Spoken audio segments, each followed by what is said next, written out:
பொறுத்துக்கிட்டேனே. என் பிள்ளைங்களை பார்க்க விட மாட்டாங்க. என்னோட லைஃப் ஹாப்பியஸ்ட் டேன்னு நான் ட்வீட் பண்ண அவனும் நானும் சேர்ந்து டிக் டிக் டிக் படம் நடிக்கும் போது ஏன் பிள்ளைங்க நான் எப்படி விடுவேன்? கேட்டுதான் இருப்பீங்களா? இப்படிதான்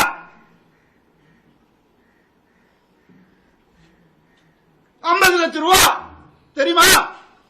2 பேர் ஸ்கூல் ஃபீஸ். எத்தனை வருஷம் நான் அதை கட்டி பார்த்துட்டு இருக்கேன். அவங்களுக்கு நல்ல லைஃப் கிடைக்கணும்னு.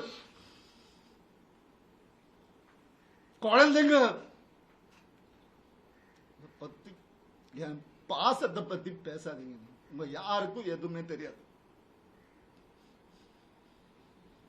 டெய்லி நைட் உட்காந்து அவன் செஸ் கத்துக்கிறான். சின்ன பையன் டெய்லி உட்காந்து விளையாடுவான். அவன் கிட்ட தோத்து போவேன் நான். என்ன சொல்றீங்களா? குழந்தைங்க மேல அன்பு இல்லைன்னு பார்க்க விட மாட்டாங்க. போன் கான்ஃபிஸ்கேட் பண்ணி வச்சிருக்காங்க. ஸ்கூலுக்கு பாடி கார்டு அனுப்புறாங்க. என் பசங்க பார்க்கணும் இந்த வீடியோவை.